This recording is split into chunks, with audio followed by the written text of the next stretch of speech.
Write the fraction as a mixed fraction. We see here an improper fraction, and all that means is that the numerator is bigger than the denominator. So what we need to do is take this improper fraction and make it into a mixed number. Now, to begin, we need to divide the numerator by the denominator. Now, 4 goes into 13 how many times?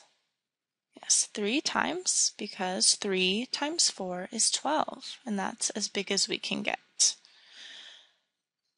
Now our remainder is 1. Now, to write this as a mixed number, we know that the quotient goes here. The remainder becomes the numerator, and the 4 stays the denominator. Let's try another one. Now we have 27 over 12.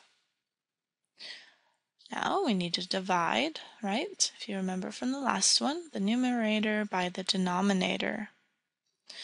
12 goes into 27 2 times. And our remainder, what we have left over, is 3, which means as a fraction or a mixed number, we get 2, right? 2 and 3 twelfths. But the 3 twelfths can be reduced further. We keep the 2 the same, and now we can divide these numbers both by 3. 3 divided by 3 is 1, and 12 divided by 3 is 4. 2 1/4 is our final answer. 35 over 15. Let's divide.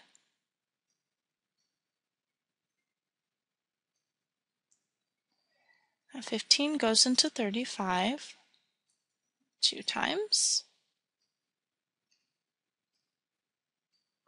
And we have 5 left over. The remainder, which means that 35 over 15 becomes 2 5/15. But we can reduce this further, right? We keep the 2 the same, and let's divide them both by 5. 5 divided by 5 is 1. 15 divided by 5 is 3. 2 1/3. It's a much nicer number. All right, now we have 32 over 10. Same deal.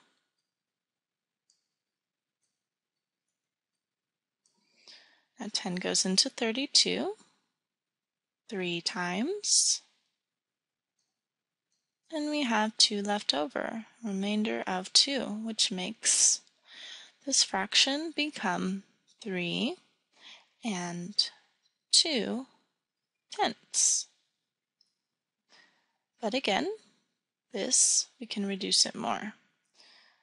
We can divide them both by 2, which turns us into 3 1/5. Our last problem, 50 over 15.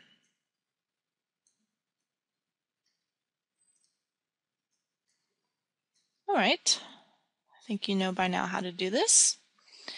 Now, 15 goes into 50 3 times.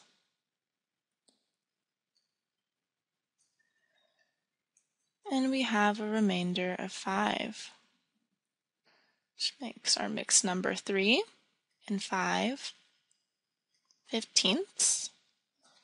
And again, let's reduce this.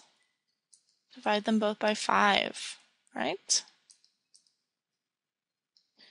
And our final number is 3 1/3. Great work solving these problems, and the best of luck solving your next.